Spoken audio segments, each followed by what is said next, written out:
Hello you all, welcome to doctor Lokesh वाली YouTube channel. मेरा नाम शिवा मिश्रा है और मैं आपकी सोशियोलॉजी एजुकेटर हूँ। सो आप लोगों के लिए एक और गुड न्यूज़ है। जैसे कि मैंने आपको इससे पहले बताया था, एमपी सेट एग्ज़ाम होने वाला है, उसके बाद एचपी सेट होने वाला है, झारखंड सेट होने वाला है, ठीक है। और बिहार सेट की भी न्यूज़ आ रही है।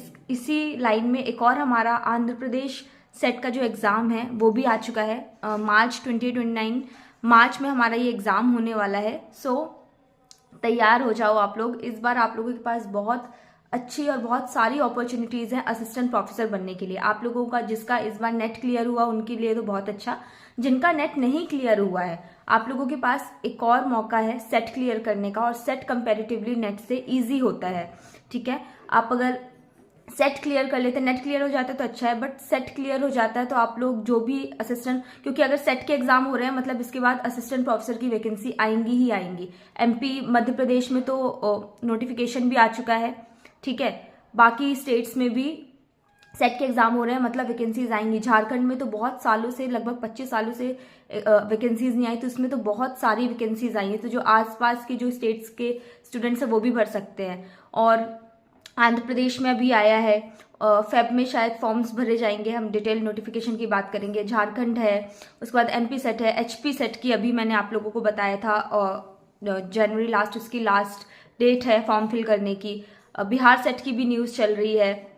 सो अच्छे से अब तैयारी चालू कर दो, बहुत कम टाइम है आप लोगों के पास। सिलेबस ऑलमोस्ट सेम रहता है, कुछ ज़्यादा नहीं होता है, इजी ही होता है, कम ही होता है। तो अगर आपने नेट की तैयारी करके रखी है तो सेट तो आपका आराम से क्लियर हो सकता है अगर आप लोग अच्छे से पेपर देंगे तो।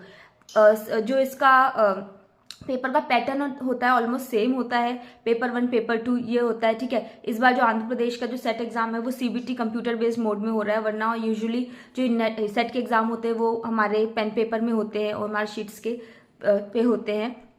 सो बहुत अच्छी अपॉर्चुनिटी है आप लोगों के पास इस साल।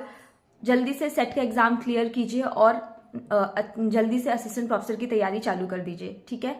आपको कुछ भी डाउट है, कुछ भी आप लोगों को क्वेरी है तो आप कमेंट सेक्शन में बताइए। और आप लोग कौन से सब्जेक्ट से यूजीसी नेट जेआरएफ की सेट की तैयारी कर रहे हैं और आप लोग कौन से स्टेट से हैं आप लोग, वो भी मुझे कमेंट सेक्शन में बताइए, ताकि मैं और भी जो भी न्यूज़ होती है इससे रिलेटेड वो आप लोगों के लिए लेके आऊँ। और जिसने भी बैच ज्वाइन नहीं किया है, हमारा जो बैच है वो स्टार्ट हो चुका है। 3-4 क्लासेस ऑलरेडी हो चुकी हैं। हमारा जो इंट्रोडक्शन है सोशियोलॉजी का इमरजेंस है वो वाले टॉपिक्स चल रहे हैं। तो अगर आप लोगों ने सोच लिया कि बैच ज्वाइन करनी है, सेल्फ स्टडी नहीं करनी, तो जल्दी से जल्दी ज्वाइन कर लो, क्योंकि जितना आप लोग लेट करोगे उतना आपका सिलेबस छूटता जाएगा, फिर लास्ट में कवर करने में बहुत मुश्किल होगा। और अगर अच्छे से एक बार में यूजीसी नेट जेआरएफ क्लियर करना है तो एटलीस्ट कम से कम